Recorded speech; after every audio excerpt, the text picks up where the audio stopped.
ಎಲ್ಲರಿಗೂ ನಮಸ್ಕಾರ. ಪಾಂಡವರಿಗಾಗಿ ಈ ದುರ್ಯೋಧನ ಒಂದು ಅರಗಿನ ಮನೆಯನ್ನು ಕಟ್ಟಿಸ್ತಾನೆ. ಅಂದರೆ ಬೆಂಕಿ ಕಿಡಿ ಹತ್ತಿದ ಕೂಡಲೇ ಜೋರಾಗೆಲ್ಲ ಉರಿಬೇಕು, ಅರಮನೆ ಎಲ್ಲ ಉರಿಬೇಕು ಅಂಥ ಒಂದು ವಸ್ತುಗಳನ್ನು ಉಪಯೋಗ ಮಾಡಿ ಒಂದು ಅರಮನೆಯನ್ನು ಕಟ್ಟಿಸಿರ್ತಾನೆ.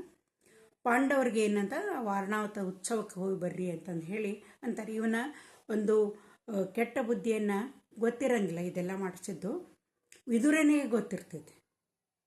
ಹಾಗಾಗಿ ಹಿರಿಯರೆಲ್ಲ ಹೇಳ್ತಾರೆ ಅಲ್ಲಿ ನೀವು ಹೋಗಿ ಬರ್ರಿ ಅಂತಂದು ಹೇಳಿ ಇವ್ರಿಗೆ ಹೇಳ್ತಾರೆ. ಇವರು ಕೂಡ ಪಾಂಡವರು ಆ ವಾರಣಾವತಕ್ಕೆ ಬರ್ತಾರೆ. ಬಹಳ ಸುಂದರವಾದಂಥ ಅರಮನೆ ಇರ್ತೈತಿ. ಅಲ್ಲೇ ವಿದುರ ಯುಧಿಷ್ಠರಿಗೆ ಸೂಚನೆಯನ್ನು ಕೊಟ್ಟಿರ್ತಾನೆ, ಒಂದು ಒಗಟಿನ ರೂಪದೊಳಗೆ ಸೂಚನೆಯನ್ನು ಕೊಟ್ಟಿರ್ತಾನೆ. ಏನಂತಂದ್ರೆ, ನೀವು ಹೋಗುವಂಥ ಸ್ಥಳ ಅರಮನೆ ಅದು ದೈಹ್ಯ ವಸ್ತುಗಳಿಂದ ಕೂಡೈತಿ, ಸುಲಭವಾಗಿ ಉರಿಯುವಂಥ ವಸ್ತುಗಳಿಂದ ನಿರ್ಮಾಣ ಆಗೈತಿ. ಅದಕ್ಕಾಗಿ ಅಲ್ಲಿ ಒಂದು ಗುಪ್ತ ದ್ವಾರ ಇರ್ತೈತಿ. ಆ ದ್ವಾರದಿಂದ ಅವ ಏನು ಮಾಡಿರ್ತಾನಂದ್ರೆ, ಕೌರವರಿಗೆ ಗೊತ್ತಿಲ್ಲದಂಗೆ ಒಂದು ಗುಪ್ತ ದ್ವಾರದ ಮೂಲಕ ಸುರಂಗವನ್ನು ಕೊರೆಸಿರ್ತಾನೆ. ಆ ಸುರಂಗ ಇದ್ದದ್ದು ದೂರದ ಒಂದು ಕಾಡಿನೊಳಗೆ ಹೋಗಿ ಅಂತ ಇರ್ತೈತಿ, ಅಲ್ಲಿ ಸೇರಿರ್ತೈತಿ. ಹಂಗೆ ಆ ಸೂಚನೆಯನ್ನು ಯುಧಿಷ್ಠರನಿಗೆ ವಿದುರ ಇದ್ದಂಗೆ ಕೊಡ್ತಾನೆ. ಹೀಗಾಗಿ ಪಾಂಡವರು ಏನು ಮಾಡ್ತಾರೆ ಅಂತಂದ್ರೆ ಜಾಗರೂಕರಾಗಿ ಇರ್ತಾರೆ. ಯುಧಿಷ್ಠರ್ ಹೇಳಿರ್ತಾನೆ ಈ ಸಂಗತಿಯನ್ನು, ಜಾಗರೂಕರಾಗಿರೋಣ ಅಂತೇಳಿ. ಅಲ್ಲಿ ಉತ್ಸವನ್ನ ಎಲ್ಲ ಮುಗಿಸ್ಕೊಂಡು ಅವತ್ತು ಅರಗಿನ ಮನೆಯೊಳಗೆ ಅವರು ವಸತಿ ಮಾಡ್ತಾರೆ. ಮಾಡಿದ್ಕೊಳ್ಳೆ ಏನಾಗ್ತೈತಿ ಅಂತಂದ್ರೆ, ಅವರ ಒಂದು ಸುದೈವಕ್ಕೋ ಅಥವಾ ಒಬ್ಬ ಹೆಣ್ಣು ಮಗಳ ಅವ್ರ ದುರ್ದೈವನೋ, ಅವಳು ತನ್ನ 5 ಮಂದಿ ಗಂಡು ಮಕ್ಕಳೊಂದಿಗೆ ಆ ಮನೆಯೊಳಗೆ, ಆ ಅರಮನೆಯೊಳಗೆ ಆಶ್ರಯವನ್ನು ಕೇಳ್ತಾರೆ. ನನಗೆ ಹೋಗೋಕ್ಕಾಗೋದಿಲ್ಲ, ನಾ ಇಲ್ಲೇ ಇರ್ತೀನಿ ಅಂತ. ಆಗಲಿ ಅಂತಾನೆ ಯುಧಿಷ್ಠರ. ಆಕೆನೂ ಏನಂತಂದ್ರೆ ಮಲ್ಕೊಂಡಿರ್ತಾರೆ. ಅವು ತನ್ನ 5 ಮಂದಿ ಮಕ್ಕಳೊಂದಿಗೆ ಆಕೆ ಮಲ್ಕೊಂಡಿರ್ತಾಳೆ, ಇವರು ಮಲ್ಕೊಂಡಿರ್ತಾರೆ. ಅದರ ಯುಧಿಷ್ಠರ ಮಾತ್ರ ಎಚ್ಚರದಿಂದ ಇರ್ತಾನೆ. ಆ ಅರಮನೆಗೆ ಬೆಂಕಿ ಹತ್ತಿ ಬಿಡ್ತೈತಿ ಮಧ್ಯರಾತ್ರಿ ಒಳಗೆ. ಮೊದಲೇ ಎಚ್ಚರ ಇರ್ತಾನಲ್ಲ ಯುಧಿಷ್ಠರ, ಎಲ್ಲ ತಮ್ಮಂದಿರನ್ನ ಎಬ್ಬಿಸ್ತಾನ, ಕುಂತಿನೂ ಇರ್ತಾಳೆ, ಕುಂತಿಯನ್ನು ಎಬ್ಬಿಸ್ತಾನ. ಆ ಗುಪ್ತದ್ವಾರದ ಮೂಲಕ ಅವ್ರು ಏನಂತ ಪಾರಾಗಿ ಹೋಗ್ತಾರೆ. ಪಾರಾಗಿ ಎಷ್ಟೋ ದೂರ ಆ ಗುಪ್ತ ದ್ವಾರದಲ್ಲಿ ಅವ್ರು ನಡೀತಾರೆ. ನಡೆದ ಮೇಲೆ ಅವ್ರಿಗೆ ಒಂದು ಅರಣ್ಯ ಇದ್ದದ್ದು ಸಿಗ್ತೈತಿ. ಅಲ್ಲಿ ಅವರು ಹೊರಗೆ ಬರ್ತಾರೆ. ಹೊರಗೆ ಬಂದ್ಕೊಂಡು ಎಲ್ಲರೂ ಬಳಲಿ ಬಿಟ್ಟಿರ್ತಾರೆ.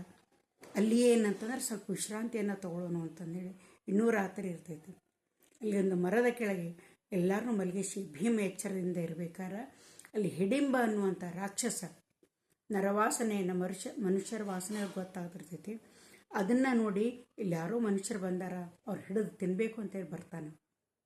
ಅವನ ತಂಗಿ ಹಿಡಿಂಬೆ ಭೀಮನನ್ನು ನೋಡ್ತಾಳ. ಅಕ್ಕಿಗೆ ಅವನ ಮೇಲೆ ಮೋಹ ಉಂಟಾಗ್ತೈತಿ.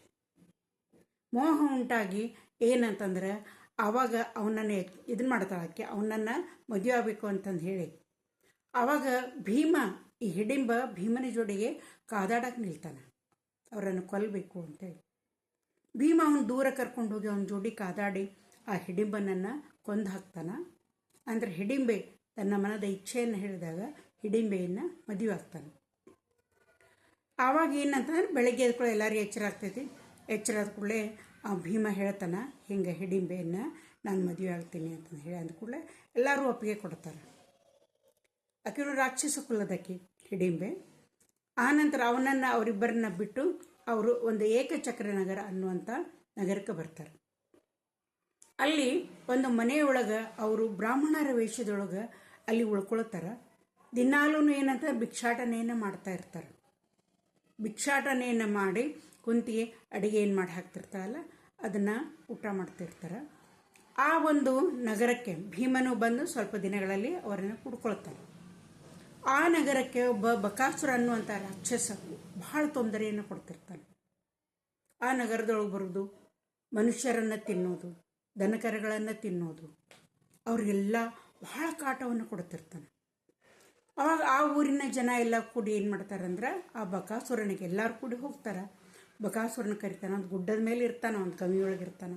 ಅವನನ್ನು ಕರೀತಾರೆ.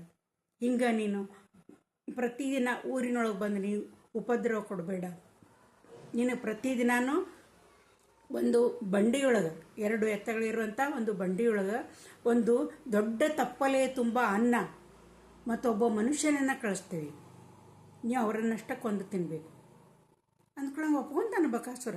ಇದ್ದಲ್ಲೇನೋ ಆಹಾರ ಬರಾಕತ್ತೈತಿ, ಭಾಳ ಚಲೋ ಆಯ್ತು ಅಂತಾನೆ. ಆಯಿತು ಅಂತಾನೆ. ಹೀಗಾಗಿ ಪ್ರತಿದಿನವೂ ಒಬ್ಬೊಬ್ಬರ ಮನೆಯಿಂದ ಒಂದು ಬಂಡಿ ತುಂಬ ಬಂಡಿಯನ್ನು ಇದು ಮಾಡಿಕೊಂಡು ಹೇರ್ಕೊಂಡು ಬಂಡಿಯೊಳಗೊಂದು ದೊಡ್ಡ ತಪ್ಪಲೆಯಾದಂಥ ಅನ್ನವನ್ನು ತಗೊಂಡು ಒಬ್ಬ ಮನುಷ್ಯ ತೊಗೊಂಡು ಹೋಗ್ತಾ ಇರ್ತಾನೆ. ಬಕಾಸುರ ಅವನನ್ನು ಕೊಂದು ತಿಂತಿರ್ತಾನೆ.